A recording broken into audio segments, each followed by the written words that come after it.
Mapagpalang umaga po mga kapatid ko. Ito po ang inyong lingkod, si Monsignor Father Jaime Vicente. Bago ang lahat, itaas po muna natin sa amang gawain ito mga kapatid, sa ngalan ng Diyos Ama, Diyos Anak, Diyos Espiritong Banal. Ama ko, Diyos ng mga pangyarihan sa lahat, kami po ay nagpupulit nagpapasalamat sa inyo pong walang sawang pangangalaga at pagmamahal sa amin. Naway maghari po sa araw na ito ang mga aral po, Ama, na amin po matututunan sa tulong po ng inyong buktong na anak na si Jesucristong aming Panginoon. Amen, amen, amen. Sa Diyos Ama, Diyos Anak, Diyos Espiritong Banal. Amen. Mga kapatid, gusto mo bang magamot? Gusto mo bang makatulong sa iyong kapwa? Ngayon mga kapatid, ito na ang panahon na ang aking pagtuturo sa video, para kung hindi kayo makaabot, hindi kayo makarating sa lugar ko, napakalayo na inyong lugar, sunod-sunod nyo pong susubaybayan ang gawain pong ito para unti-unti kong ipaliliwanag sa inyo hanggang sa makarating kayo. Ito po hindi naman po napakahirap. Tandaan nyo, kapag ang banal na Espiritu ng Diyos ay nasa atin, madali natin mauunawaan ito. Lalo-lalo na kung tapat at tunay nananampalataya sa Ama ang mga nag-share sa inyo ng kaalaman about po sa kapangyarihan ng banal na Espiritu ng Ama. Una sa lahat mga kapatid, ipaliliwanag ko po sa inyo, kung gusto nyo maggamot, una sa lahat, magpakabuti tayo. Maglinis tayo ng ating kasalanan. Umiwas tayo sa iba-ibang uri ng kasalanan. Tandaan niyo mga kapatid, iiwas tayo sa iba-ibang uri ng kasalanan. Kaya mga kapatid ko, mga kapatid, ganito, susubaybay po kayo dahil ang gamutan pong ito, matututo po kayong maggamot, magpalayas ng masamang espiritu, makapagpagaling ng mga taong nabibiktima ng mga masasamang espiritu. Kaya mga kapatid ko, bago ko ipagpatuloy, kung nanaisin nyo, paki-like lang po ang ating gawain ito at mag-subscribe tayo para po pakipindot po yung yung notification bell para po ma-update kayo. Sunod-sunod na po ito, pwede sa loob ng isang araw po makatanggap kayo mga 3 aral, ganun po. Ngayon, ang mga gamit po, ang mga gamit na dapat nyong gamitin, dapat po sagradong gamit. Mas maganda po kung manggagaling ito sa akin, kasi po sagrado ito, banal. Ito po pwedeng dalhin kahit saan. Pwede po sa patay, pwede po kahit saan po, basta ang ating gamit po sagrado at banal. Ang tawag po rito armor of God, or tinatawag na sacramental tools. Kaya mga kapatid ko, magsusunod-sunod na po ang pagpapala sa iyo ng Ama.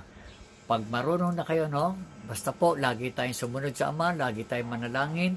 Ngayon po, ito po ang first step na dapat natin gamitin. Una sa lahat po, napakalakas po ng ng 1983 pa po na nagsimula akong gumawa ng Miraculous Healing Pendant. Dati po maliit, ngayon po medyo lumaki na, Ang Miraculous Healing Pendant po, galing po, meron po itong 7 klase na kahoy na kinatatakutan ng mga demonyo.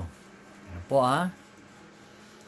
Kaya mga kapatid, at ang konsagrasyon na nandito po, una sa lahat, may mga ritual prayer tayo dito, offering kay God, at saka ang napakalakas dito ay itinalaga na rin po, no?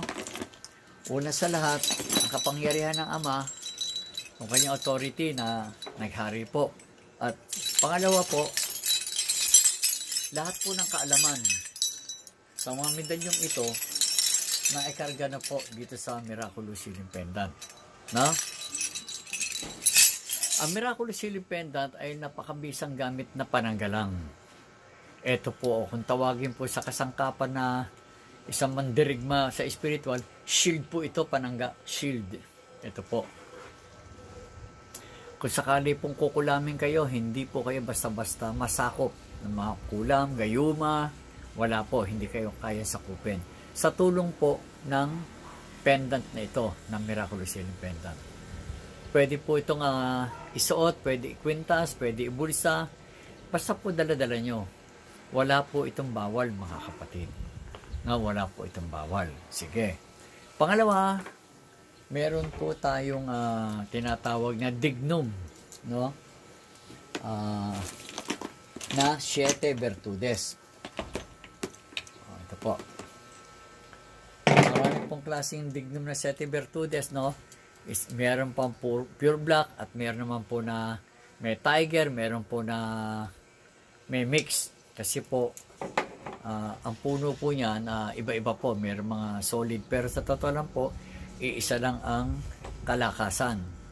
Basta tandaan nyo lagi, mga kapatid, lahat po ng pinagawa sa akin ng Ama, ang kalakasan po yan ay galing din sa kalooban ng Ama. Kaya po sagrado at banal ito. No? Dati po kasi pure. Ngayon, dumating naman po yung panahon na nagkaroon ng evolution, no? At saka isa po, marami na po nagawaan, no? Siyempre po, pinagsimula ako nito, wala pa, no? Tayo pa lang po ang nauuna. Pero ganun pa man, hindi po natin yun, hindi po natin pwedeng pigilan yun dahil gusto rin naman nila makatulong. Ngayon, sinabi na mga sa akin, pagkalooban niya uli ng kalakasan. Kaya po dumating ang mensahe na lagyan ito ng mahiwagang bato na sumisimbolo dito po. No, yung tatlong bato na to, sumisimbolo po ito ng God the Father, God the Son, God the Holy Spirit. Holy Trinity. Yun po, ha? Yun, kinarga po rito. Kaya lahat po ng mga gamit na galing po sa akin, puro banal po ito. At saka lahat po ng gamit na kapag kumuha po ng one set, lahat po ng dignum, meron 3 bato. No? At dumating na rin po ang mensahe na magkaroon po ng tinatawag na lightning stick. Ang kahoy po ng lightning stick, galing po ito sa kahoy na sinukuan. Sa sinukuan ko, marami pong klaseng sinukuan. Kaya po, ang mahalaga, no, ang napakahalaga po sa 3 ito, no, inutos po ng Ama, no, na mabuo itong kompletong to, kaya tinatawag po ng spear, no, sibat, panangga, at saka espada. Ito po ay panlaban na po sa exorcism. No, tandaan niyo mga kapatid, sa etong 3 to, ang tawag po rito one set. Sa one set po, marami po akong promo rito.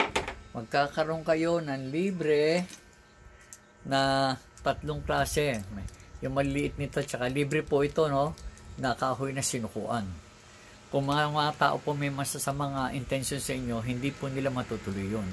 No? Kung susumahin po, kung talagang bibilin to, mahal din po, no? Kaya lang, libre po ito. Kasi kaya pag naka-avail kayo ng one set, may libre po na ito. I guarantee, pag nagkaroon po kayo mga kapatid, lahat po na naguguluhan sa buhay. Yung mga asawang ginayuma, no? Yung mga taong kinukulang, mga kapatid ko, kayo na mismo, no, ang hihiling sa Ama na gamitin kayo. Ipaliliwanag ko po yan, no, sa mamaya pong gabi. Magpapaliwanag ako, sana po manood kayo. Webes po, ang ating pong basta mas maganda po, mag-subscribe kayo, pindutin nyo po yung paki-ano po yung notification bell, para po, kasi po minsan nag-aaraw-araw ako ng pagtuturo. para po ma-update kayo. Lalo-lalo na po sa gabi nagtuturo ako. May 2 oras na pagtuturo, 1 oras at kalahating pagtuturo. Marami po kayong matututunan ng kaalaman about po sa kapangyarihan ng Diyos Amang makapangyarihan sa lahat na sumaatin po. Marami po salamat mga kapatid. Pagkatapos po nito, basta kung nagustuhan nyo, pakipindot lang po yung notification bell at i-share nyo po ito sa inyong mga kapatid. I guarantee lahat po ng naguguluhan sa buhay, may problema, mababago po ito at magkakaroon po ng liwanag ang inyong buhay. Pagpalain po kayo. Mahal na mahal ko po kayong lahat. Salamat po. Sa susunod po ulit.